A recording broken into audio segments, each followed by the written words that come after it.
తెలంగాణ రాష్ట్రంలో కాంగ్రెస్ పార్టీ ప్రభుత్వాన్ని ఏర్పాటు చేసింది. మిత్రులారా, ఇవాళ నేను మిమ్మల్ని అడుగుతున్నా, వాళ్ళ తాతలు ముత్తాతలు వజ్రాల వ్యాపారం చేసింది. వజ్ర వైదూర్యాలతో వేలాది కోట్ల రూపాయలతో ప్రపంచంలోని ఆగర్భ శ్రీమంతులుగా ఉన్న మోతీలాల్ నెహ్రూ, పండిత్ జవహర్లాల్ నెహ్రూ గారు ఈ దేశ ప్రజల కోసం స్వేచ్ఛనివ్వాలి, ఈ దేశ ప్రజలు స్వతంత్రాన్ని అనుభవించాలి, ఈ దేశ ప్రజలు తెల్లదొరల బానిసత్వం నుంచి విముక్తి కలిగి ఈ దేశంలో రాజులై వెలగాలి అని వాళ్ళ ఆస్తులను ఫణంగా పెట్టిండ్రు. సంవత్సరాల కొద్ది జైల్లో మగ్గిండ్రు. ఆ కాంగ్రెస్ పార్టీకి నాయకత్వం వహించి భారతదేశానికి స్వతంత్రాన్ని ఇప్పించి ఈ దేశంలోనే త్యాగం అంటే వాళ్ళ కుటుంబం అని నిరూపించింది.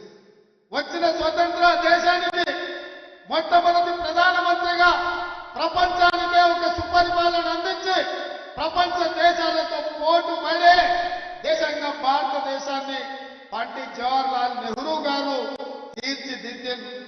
వారి వారసత్వంతో వచ్చిన శ్రీమతి ఇందిరాగాంధీ గారు ఈ దేశ సమగ్రత కోసం, సమైక్యత కోసం, ఈ దేశాన్ని కాపాడడానికి తన చివరి రక్త పొట్టు వరకు ఈ దేశం కోసం దారపోసి తుపాకీ తూటాలకు బలై నేలకొల్లిండ్రు తప్ప దేశ సమగ్రతను కాపాడడంలో ఒక్క అడుగు కూడా వెనక్కి వెయ్యలే.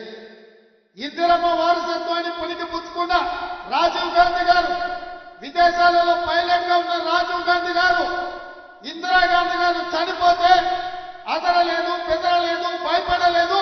ఈ దేశానికి నాయకత్వం వహించడానికి వారు వచ్చి ప్రధానమంత్రిగా ఈ దేశాన్ని ముందుకు నడిపించిండు. ఈ దేశంలో యువకులకు కంప్యూటర్ని పరిచయం చేసిండు.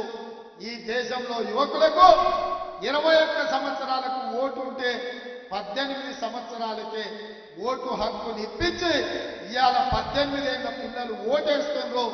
ఈ దేశంలో ముఖ్యమంత్రులను, ప్రధానమంత్రులను ఎన్నుకుంటుండ్రు అంటే అది రాజీవ్ గాంధీ గారి గొప్పతనం, వారి త్యాగం ఉన్నది.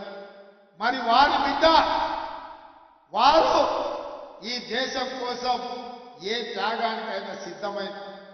రాజీవ్ గాంధీ గారు మరణిస్తే, వీర మరణం పొందితే, తమిళనాడులో శ్రీపెరంబదూరులో నేల కొరికితే శ్రీమతి సోనియా గాంధీ గారు భయపడలే.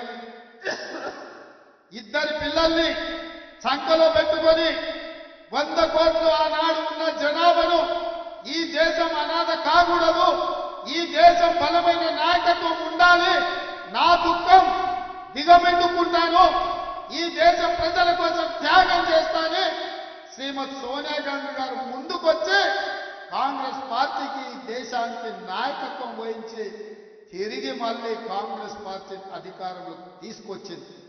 ఆ విధంగా సంక్షేమంలో ఉన్న ఈ దేశానికి బలమైన నాయకత్వాన్ని అందించి ప్రధానమంత్రి, రాష్ట్రపతి పదవులను త్యాగం చేసి ఈ దేశాన్ని మళ్ళీ శత్రు దుర్భేద్యమైన దేశంగా శ్రీమతి సోనియా గాంధీ గారు తీర్చిదిద్దారు.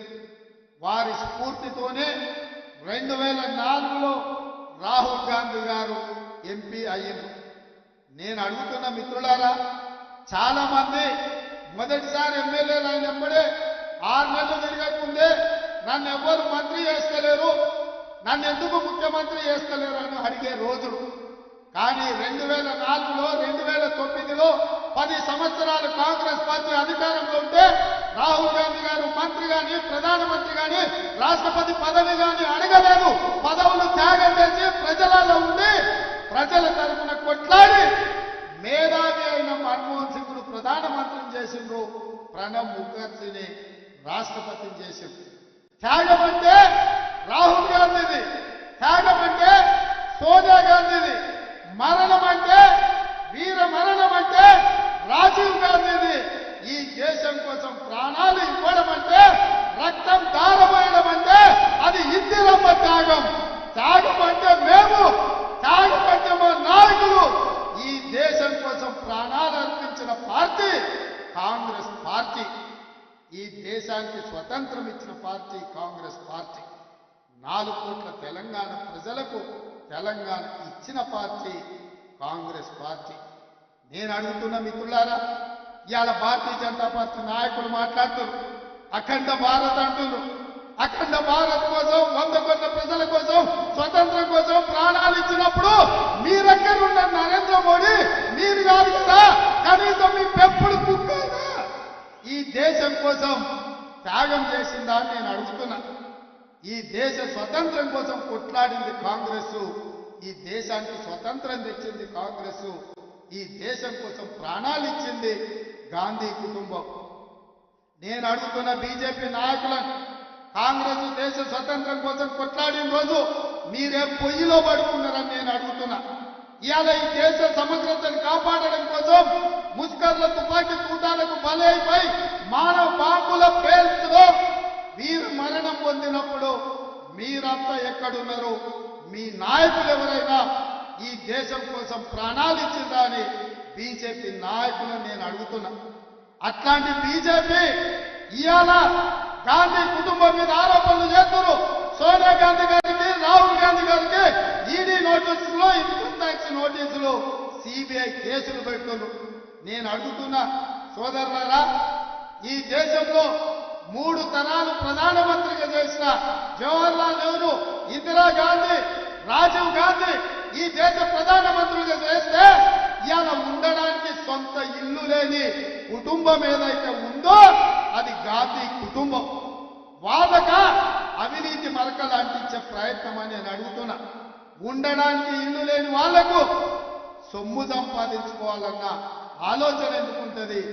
దేశం కోసం ప్రాణాలు ఇచ్చిన గాంధీ కుటుంబాన్ని ఇవాళ మోడీ ప్రభుత్వం అక్రమ కేసులు పెడుతుంటే నేను అడుగుతున్న ఈ దేశ పౌరులను, నేను అడుగుతున్న మా మిత్రులను, తెలంగాణ బిడ్డల్ని, మన తెలంగాణ రాష్ట్రం ఇచ్చిన గాంధీ కుటుంబాన్ని మోడీ అవమానిస్తుంటే ఆ మోడీ పార్టీని ఈ తెలంగాణ గడ్డ మీద గెలవనిద్దామా, పొందబెడదామా? మీరు ఇవాళ ఆలోచన చెయ్యండి మిత్రులారా. ఇవాళ మన యుద్ధం దేశంలో మోడీతోనైతే సందర్భ సడమియాలాక బిల్లా రంగాలు ఇవాళ ఊరూరు తిరుగుతున్నారు. 10 ఏళ్ళు మేము